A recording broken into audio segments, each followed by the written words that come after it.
Awesome. Thank you so much, Steve. Okay, so yeah, just a brief overview of our volunteer opportunities and hope I can tell you a little bit about us. We're called Designated Exceptional Services for Independence, and then our acronym is DESI. Next slide, please. So what is DESI? It's a grassroots 501c3 nonprofit based in East Los Angeles, California. We do have a second office in Bell Gardens, and we recently opened a third office in Banning, California to do some work out in the Inland Empire. But generally, we serve the East LA area. It's founded by Elizabeth Jinzo in 2008. She's a parent advocate, recognized that as her daughter was leaving high school, there weren't enough great community-based services in that area.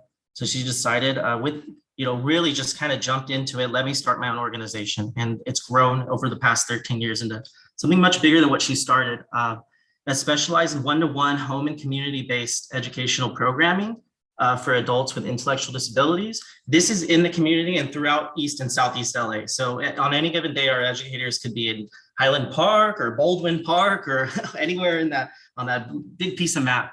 And our mission is to teach people with disabilities to lead independent lives so they can be their own person, make their own decisions, experience the joy of doing so. Excuse me.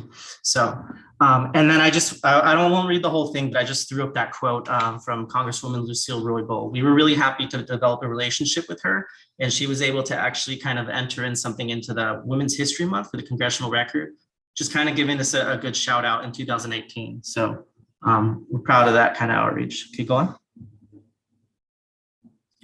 So our core services is, so our bread and butter is like community integration training. It could be anything from social skills to health and wellness to job training, or anything that they're trying to do that requires community supports and resources.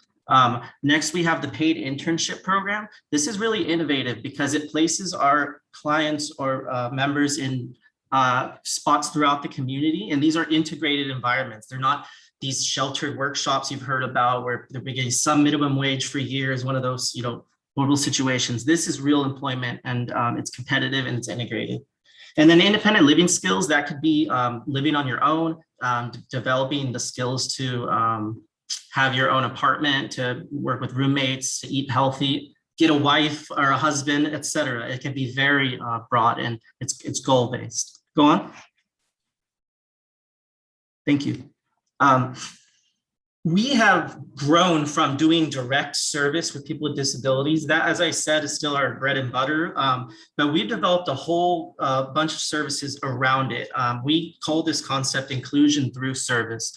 One of the things we do is we run an emergency food pantry in East Los Angeles. This is run by our clients in the paid internship program with assistance from their educators. And it has volunteers from the community working alongside, so we still have that integrated environment.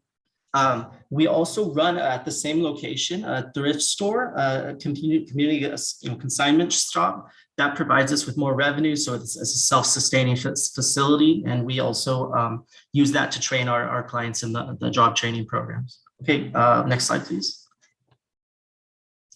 And then from there, it's expanded. We'll do emergency fundraising appeals for our clients. One of our clients recently had their home burned down. So we really pivoted to that. Group and individual volunteering, whether it's hooking up with like Hilda Solis in the first district of LA, doing larger group projects with other organizations, or if it's supporting a single client who wants to go volunteer at a different nonprofit and giving them the supports they need to be successful. And we also give educational scholarships, usually for community college students who also typically have intellectual disabilities. Go on, please. How can you get involved? We want to basically get more volunteers to support the program activities we're doing. That could be volunteering at the Extra Helpings Food Pantry, just assisting our educators and the clients, especially on busy days when we do the food handing out to over 100 families in the community. We also deliver to over 30 houses with a van. They can volunteer in the DESI shop, so any thrift retail experience would be very helpful. And then we also want to start leading more, offering opportunities for volunteers to lead group events. This could be a virtual or in person, obviously with COVID, you know the drill. And outdoor activities requiring no equipment would be ideal if we can pull that off. So some examples: cooking class, maybe indoors if we can allow it, but outdoors you could try something. Group hikes, yoga and dance instruction. So these are things that volunteers could do on a perhaps a bi-weekly basis, monthly basis, etc. Next slide, please. The skilled volunteer program, this is something we are just launching. And what it's going to do is we want to provide highly specialized volunteers with just very customized opportunities. Maybe they have a handful of hours a month that they want to get involved. Maybe they, one person right now, they live in Britain. So we're working on, matching up the hours of our meetings and whatnot. So anyone who wants to get involved, we're trying to open it up. LCSWs, behavioral scientists, etc. Could also be sort of with another company. Everyone could come together and do pro bono volunteering as project-based or what have you. So it's very customizable and very easy to get started because we're a little smaller, but we're flexible and we're growing. So we want that to provide that to our community. Okay, next slide, please. Oh, real quick, for the project examples, social media, always helpful to get involved. Peer-to-peer fundraising is very important for us to get more grant writing, grant research, and helping us build more of those paid internship sites in the community so that we can expand, not just offer these retail, et cetera, but expand into very, a diverse array of job training environments. Next, please. If you'd like to learn more, I'm going to drop the information into the box below.